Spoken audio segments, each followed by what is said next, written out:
Hey y'all, welcome to my presentation about Elton John.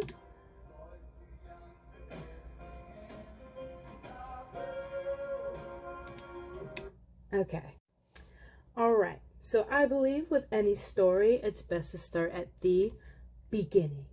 Now, this is him before he was even Elton John. This is him when he was first born as Reginald Kenneth Dwight.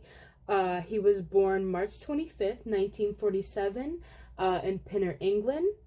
And his life growing up was rocky. His mom was abusive. His dad was never home. But when he was home, he was abusive.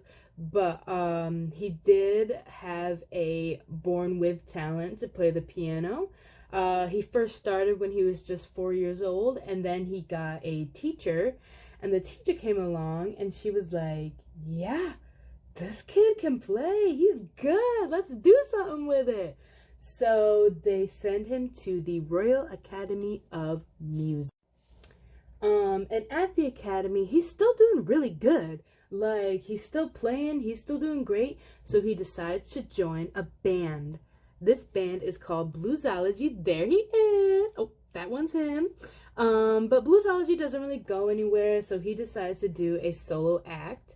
And he goes to this place called Liberty, where they say, yeah, you can sing and you can play, but your lyrics suck.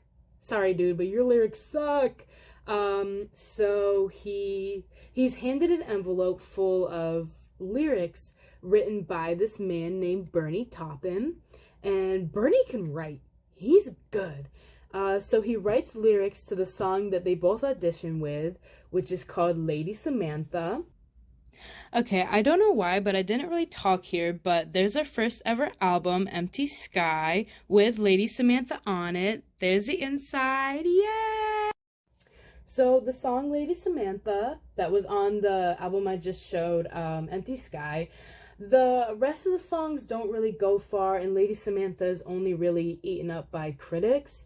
But people still want to hear more, so they give them more. And then they come out with the album Elton John. Creative title, I know. So they come out with Elton John, and that has the song Your Song on it. And people love that one. So, of course, they gotta give him more. They give him Honky Chateau, which has Rocket Man on it, which still to this day is his most top famous song. Then they come out with Goodbye Yellow Brick Road, which of course has Goodbye Yellow Brick Road on it, and Benny and the Jets. But of course, being young and as famous as he was very famous. He was the top seller in both England and America. There does come some tragedies. I know. So how this all first started was Elton was at a party, he was having fun, he was getting down, and then he wanders in the back and he sees his friend John creating lines of white powder. And it's the 70s, so Elton John walks up, he goes, "What's that?" And John goes, "I don't know, it just makes me feel good." Huh? So what does Elton do? He tries it.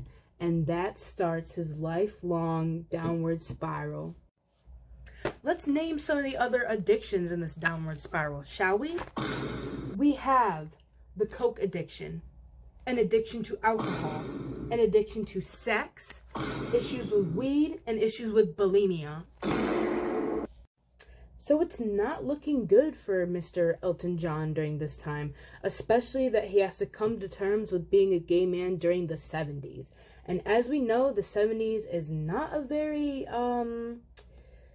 open time. Sure, you could do coke, but you cannot be gay. But Elton John does have to come out. And who's the first person he comes out to? His mother. And do you want to know what this woman, Miss Sheila Dwight, said to her son?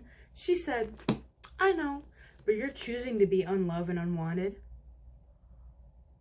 Sheila! So that obviously breaks Elton's heart, but he still has to come out to the people. And you know what they do? They don't really care.